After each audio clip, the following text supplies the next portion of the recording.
गेल्या काही दिवसांपासून सुरू असलेल्या मुसळधार पावसामुळं कृष्णा आणि पंचगंगा नदीच्या पाणी पातळीत सातत्यानं वाढ होतीये. इचलकरंजीत पंचगंगा नदीची पाणी पातळी 47 फुटांवर गेली आहे. नदीपात्रात मोठ्या प्रमाणावर पाण्याची आवक सुरू असल्यानं दोन्ही नद्यांवरील सुमारे 20 ते 25 बंधारे पूर्णपणे पाण्याखाली गेलेत. यामुळं नदीकाठच्या गावांमध्ये सतर्कतेचं वातावरण निर्माण झालंय. इचलकरंजीसह शिरोळ तालुक्यातील आणि सीमा भागातील अनेक गावांचा संपर्क धोक्यात येण्याची शक्यता निर्माण झाली आहे.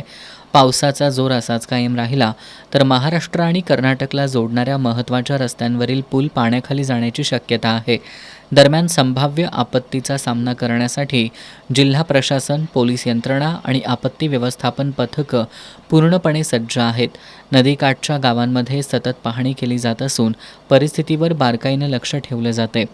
नागरिकांनी विनाकारण नदीपात्रात किंवा बंधाऱ्यांवर जाणं टाळावं आणि प्रशासनानं दिलेल्या सूचनांचं पालन करावं असं आवाहन प्रशासनाकडून करण्यात आलंय. अतिवृष्टीमुळं शेतकऱ्यांमधूनही चिंता व्यक्त केली जाते. नदीकाठच्या शेतीमध्ये पाणी शिरण्याची शक्यता वाढली असून पिकांचं नुकसान होण्याची भीती आहे. पुढील काही दिवस हवामानाचा अंदाज लक्षात घेता प्रशासनाकडून परिस्थितीवर सतत लक्ष ठेवलं जात असून आवश्यक ती खबरदारी घेतली जाते.